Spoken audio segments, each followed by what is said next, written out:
All right, so this is And Then I Don't Feel So Sad by J. Wilburn. Amber stood over where her little brother Daniel slept in the crowded club as the acid rains fell on the ruins of the city outside.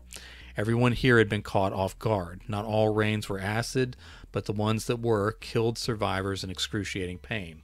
Killing them screaming, Amber whispered to herself. Someone had found a cassette tape and a player behind the bar. It was a rambling jazz rendition of something from a musical she couldn't place. The windows had already melted into distorted shapes and gaping holes from previous rains. It had been such a sunny day, an old woman closer to the empty stage of the abandoned club said. Deleterious water dripped and hissed on the blackened floorboards under the compromised windows. Outside, the warped metal of an old car shimmered in rainbowed colors of damage. The new application of world-killing acid widened holes and swelled ugly blisters on the stripped and ruined metal. Someone bumped her and mumbled what could have been an apology or a curse. She stayed planted because her brother was curled up and exhausted under her feet. She'd fight or bite anyone before she let them step on him. She folded herself into the faded denim jacket that used to belong to her father. It had a ratty patch front heavy metal band barely holding onto the back. Her dad would not care for this jazz number going on and on. Someone else deeper in the crowd of strangers off to the left spoke for her dead father, saying, "Could someone turn this off? I'd rather hear this than the burning hell rain eating away the building around us." Probably the problem was Amber could hear both the rolling jazz and the angry raindrops all over the city. She could smell the stomach-turning fumes wafting through the holes all around the structure, and the unwashed, sour odor of layers upon layers of dirt and sweat from every stranger gathered around her. She glanced up at the ceiling. Brown spots of water damage made her nervous. It looked old, so probably from pipes or leaks in the past. Old leaks could become new problems if acid ate its way through and dripped on her or her sleeping brother. She tried to find somewhere else to look, but her choices were reduced to scowling faces or the melting city outside, where the rain was coming down harder instead of letting up. This was going to be a bad one. Suffocating on the fumes wasn't beyond the realm of possibility. An argument broke out to the right. Voices raised and growled over one another. Several people in the crowd shifted. She hoped that wasn't from shoving, because that could turn into a stampede, and all sorts of bad things could happen then. Amber decided if they started mobbing one way or the other, she would fall on Daniel and shield him with her body. He might still get crushed. If he survived, he might be all alone for as long as he could go on surviving.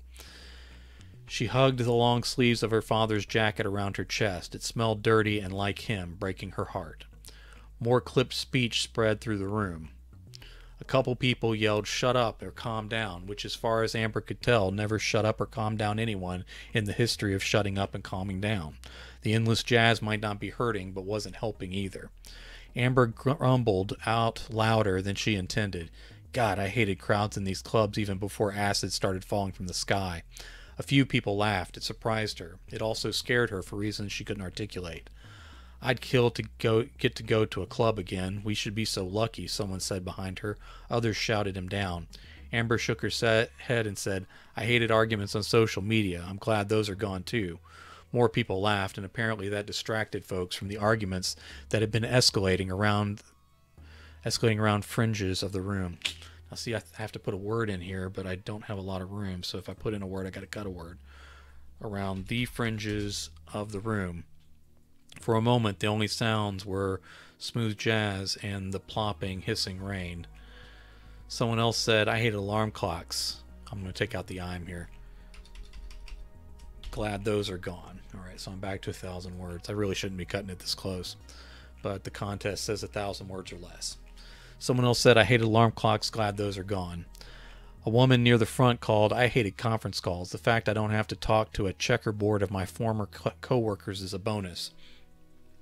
A few people chuckled and mumbled their agreement. "I miss easy food, but I hated grocery shopping." Another said, "I hated movie theaters. Hated it in my whole life, even before streaming started. So that's over with." I hated coming up with excuses to not go to every stupid family event at every holiday. I'm glad Valentine's Day is over forever. Several people laughed, cheered, or whistled at that. For a moment, Amber didn't hear the rain at all. The list of things people hated from the old world rolled on one item after another. Soon the room didn't feel as crowded or dangerous. Amber realized she was smiling, and that fact almost made her cry. She was tempted to wake Daniel up for this experience, but he wouldn't get it, so she let him go on sleeping between her feet. She still felt bad, but not as sad. The sign outside the club tilted into view with a screech. The bolts had apparently taken all the abuse they could. The club was called Masked, but letters fell away from the decorative iron. The M swung for a moment before clattering to the wet, smoking sidewalk. Ask, she read out quietly as people listed more of their least favorite things. Amber turned her eyes to the water-spotted ceiling. I think I can hyphenate that. Let me see. Because it's a compound adjective. I'm going to do it anyway. It's kind of a cheat when you're doing flash fiction, I guess, is to hyphenate a word. Amber turned her eyes to the water-spotted ceiling that could betray them at any moment, and she asked, why?